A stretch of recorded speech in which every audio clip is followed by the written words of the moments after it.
Voilà, donc on va aujourd'hui mettre en place une architecture comportant plusieurs VLAN. Cette architecture va être composée d'un seul switch et de 4 PC. Il y aura 2 PC par VLAN. Donc un seul switch et 2 PC par VLAN, en tout 4 PC. Pour ça, on va utiliser un switch Cisco de type 2960, 4 ordinateurs, plus un 5e PC portable qui servira, grâce au câble console bleu, aux techniciens pour l'administration des switches. Voilà, donc les opérations, ça va consister à mettre en place les VLAN, attribuer les ports du switch dans chaque VLAN, c'est-à-dire en fait affecter des prises à nos 2 VLAN.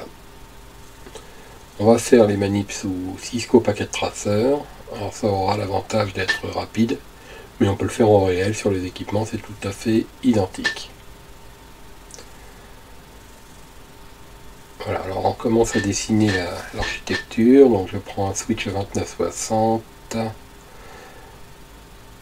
Je vais le placer au centre. Je vais ajouter des ordinateurs. Alors on va rajouter donc 4 ordinateurs standards plus un portable qui va donc servir aux techniciens. Les 4 ordinateurs, je vais les placer de part et d'autre.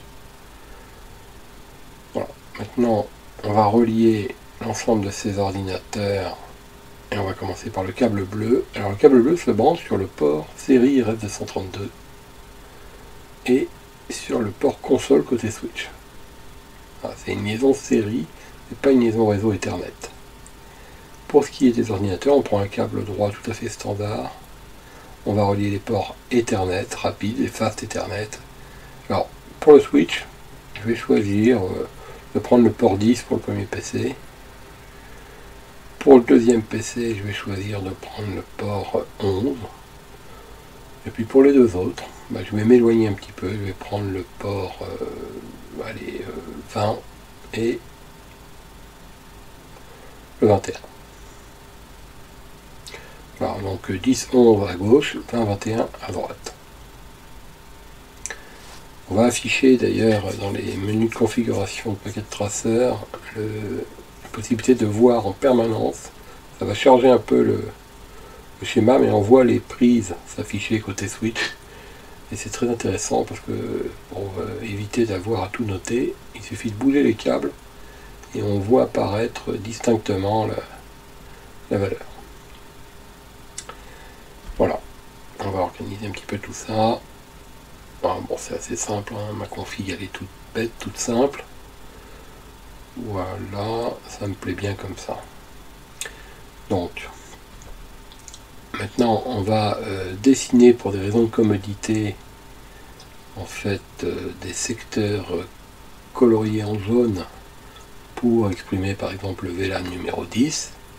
Et puis on va colorier en orange par exemple l'autre côté qui va enfermer 2 autres PC et on affectera ces 2 ordinateurs au VLAN 20. Ça va permettre visuellement d'avoir une bonne distinction des 2 zones réseau, alors qu'en réalité c'est pas facile de le voir. Je vais étiqueter également les VLAN, c'est facile aussi de s'en rappeler. Et dans un premier temps, c'est une bonne technique pour s'habituer à travailler de manière organisée, surtout avec Packet Tracer. On a cette possibilité, on ne va pas s'en priver. Voilà. Maintenant, la prochaine étape, ça va être de commencer à configurer le switch au travers du logiciel de prise de contrôle du terminal. Alors c'est comme un logiciel qu'on trouverait sous Windows. Alors au passage, vous voyez que le PC ne possède pas d'adresse IP, j'en ai pas mis, il n'en a pas besoin, il ne jouera pas de rôle sur le réseau. Simplement par son câble bleu, en liaison série avec les paramètres qui correspondent au protocole Cisco, on va se connecter instantanément, comme on peut constater, on est connecté au switch directement. Voilà. Alors on va taper les premières commandes qui ont consisté à passer en mode administrateur, Enable. Ensuite on va passer dans le mode de configuration du terminal pour permettre en fait de commencer à configurer notre système. Vous voyez, donc la commande Enable permet de passer en mode administrateur. Bon, elle peut être abrégée cette commande, il suffirait de taper EN. Éventuellement on peut associer un mot de passe pour éviter d'avoir à craindre que n'importe qui puisse se connecter. Évidemment c'est une précaution à mettre en œuvre en production. Ensuite on va taper configure terminal. Alors configure terminal, c'est la commande qui va permettre de passer en mode de configuration, c'est-à-dire c'est un terminal dédié à la configuration. On peut mettre en place toute la configuration au travers de commandes.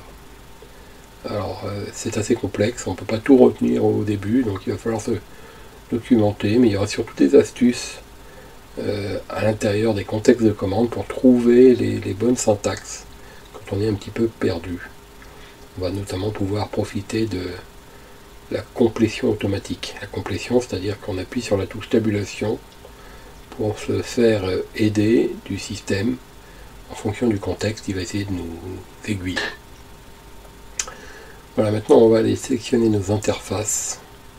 Et si on se souvient bien, donc il y avait la 10, la 11, il y avait la 20 et la 21, et il faudra donc les configurer dans les VLAN. Mais avant de le faire, on va examiner si une configuration de VLAN existe déjà, et si oui, et c'est le cas par défaut, de quel VLAN il s'agit, et on va constater rapidement qu'en fait l'ensemble des ports, c'est-à-dire toutes les prises, sont déjà configurées sur un VLAN, tout ensemble, sur le même VLAN. Donc pour ça on est revenu au début avec la commande AND, et on va taper la commande show VLAN. On fait entrer, on s'aperçoit effectivement dans un petit tableau qu'il y a un VLAN qui porte le numéro 1. Et vous allez voir que ce VLAN comprend tous les ports physiques du switch. Alors, en réalité, la commande show VLAN, on peut la taper dans le menu principal avant même d'être en Enable. On n'est pas obligé d'être dans le menu Enable. Mais bon, on va pas revenir au menu principal juste pour voir les VLAN. Ça serait une perte de temps. Donc maintenant, on va donc voir tous les ports qui sont associés à ces VLAN. Alors, on s'aperçoit que le VLAN numéro 1 existe. Il porte d'ailleurs un nom qui s'appelle Default, et tous les ports que je balaye ici, ça va du 1 jusqu'au 24 et du giga 01, giga 02. On voit aussi qu'il existe d'autres VLAN actifs mais qui ne comprennent aucun port. Donc pour nous, il va s'agir en fait de redistribuer les ports 10 et 11 dans le VLAN 10 et le 20 et le 21 dans le VLAN 20. Donc c'est un choix arbitraire, on aurait pu choisir n'importe quel autre port, mais pour ma démonstration, j'ai choisi d'utiliser 10-11 en rapport avec le VLAN 10 et 20-21 en rapport avec le VLAN 20. Mais c'est pas du tout une obligation, on aurait pu prendre n'importe quel port. Voilà, donc maintenant on commence la distribution des interfaces. Donc je vais indiquer l'interface 0.10, je rentre dans le menu de configuration d'interface, on voit que le prompt change, il y a marqué config-if. Config-if, ça veut tout simplement dire config interface. Voilà, donc on va se rendre compte assez rapidement que le menu va changer. Alors après, il faut être prudent parce que, hormis le prompt qui change, on voit pas beaucoup de différence. En fait, il n'y en a pas en réalité. Donc il faut vraiment toujours être vigilant et savoir où on se trouve. Si on ne se trouve pas, il vaut mieux recommencer en tapant AND, qui nous fait revenir au début. Voilà. Alors, maintenant l'idée c'est de basculer le port. En anglais, basculer le port se dit switch port au VLAN d'accès numéro 10. Et comme ce VLAN n'existe pas, le simple fait de l'invoquer va consister à le créer. Voilà, j'ai copié ici le message d'information que le switch nous donne pour que vous puissiez constater par vous-même ce basculement dans ce nouveau VLAN. Alors basculer veut dire qu'elle va quitter le VLAN 1 pour se retrouver dans le VLAN 10. C'est vraiment un basculement. C'est pas un copier-coller, ça n'est pas possible. Ça, on est soit sur un VLAN, soit sur un autre. Donc en fait, on peut déjà dire que le port qui correspond à l'interface FA010, et donc le PC qui est branché dessus, n'est plus sur le VLAN 1. À partir de ce moment-là, il est sur le VLAN 10. Voilà. Il va s'agir de faire la même chose avec les 4 autres ports, les 3 autres ports. Voilà, donc... alors comme on le voit ici, je tape Exit pour sortir du menu, et en fait, pour sortir du menu de l'interface, de façon à bien structurer ma configuration, mais en réalité, c'est pas nécessaire. On peut directement continuer notre configuration en invoquant les différentes interfaces. Après, c'est une habitude de travail, c'est pas une obligation, mais préfère au début vous montrer la progression logique des choses. Vous voyez, j'ai quitté avec Exit et maintenant je rentre dans l'autre interface. Alors après, les commandes, on les connaît déjà. On bascule le port sur le VLAN d'accès numéro 10, on sort, et là je vais assez vite, on va basculer le port 20, vous vous souvenez, le 20 et le 21, respectivement, le 20 et 21 vont être sur le VLAN 20. Et lors de cette première affectation, le VLAN 20 va donc être créé, comme on peut le voir ici.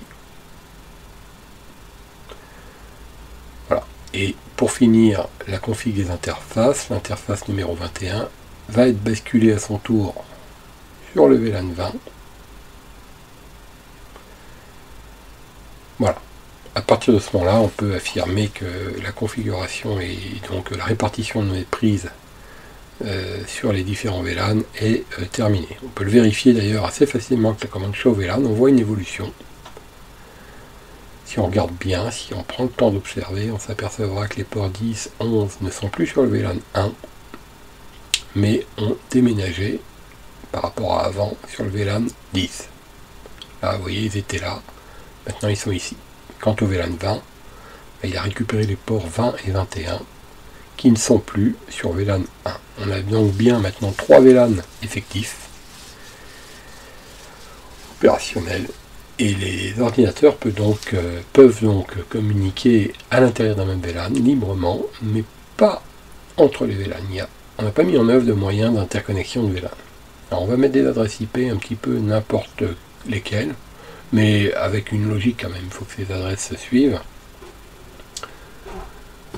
de façon à ce qu'elles puissent en fait se pinguer. Donc j'ai prêt le réseau 10, 10.0.0.1, 10.0.0.2, ici on va mettre 10.0.0.3, 10.0.0.4. Je fais quelque chose de rapide et très basique, ça a juste pour vocation de pouvoir en fait créer une communication réseau IP, et donc avec des pings, ça va être facile de faire le test, de voir si VLAN existe ou pas. Donc là normalement les 4 PC sont censés pouvoir se pinguer, 10.0.0.1 vers 2, 3 et 4 et dans tous les sens. Voilà ce que je fais en attrapant les enveloppes. Et dans la petite fenêtre là qui s'ouvre, enfin que j'ouvre, je m'aperçois que ça fonctionne. À l'intérieur du VLAN jaune, ça fonctionne. Maintenant entre jaune et orange, pardon, ça fonctionne. Mais entre jaune et orange, ça ne fonctionne pas. Il n'y a pas de moyen d'interconnexion. Volontairement, il n'y en a pas. Là, ici, je le fais d'une autre manière en croisé, ça ne fonctionne pas. Il ne faut pas s'attendre à ce que ça marche. C'est ni un bug, ni une incertitude ou un manque de config de notre part. Il manque un élément pour ça. Il est impossible que les deux VLAN puissent communiquer entre eux. Donc après, on peut se demander l'intérêt de cette manipulation, étant donné que les PC ne communiquent pas, mais l'intérêt il est simplement qu'on a réparti nos ordinateurs sur deux VLAN, et de ce fait on a réduit le nombre de machines à l'intérieur d'un VLAN, et un VLAN peut être considéré comme un réseau. Autrement dit, on a un réseau qui était doté de 4 PC, mais qui maintenant est divisé en deux réseaux de 2 PC. Alors, on peut donner une image très simple, un peu comme si une grande salle contenait un grand nombre de personnes. Toutes ces personnes discutent entre elles, chuchotent, tout saute, ça finit par faire beaucoup de bruit. S'il nous vient l'idée de répartir ces personnes dans différentes salles, à l'intérieur de chaque salle, on notera une diminution notable du bruit, forcément, du fait de la répartition des personnes. Mais évidemment, tant qu'on ne met pas en place un moyen d'interconnexion entre les VLAN, c'est comme si nos salles contenant nos personnes étaient fermées à clé et qu'il était impossible que quelqu'un d'une salle puisse discuter avec quelqu'un d'une autre salle. Voilà, fin de cette présentation.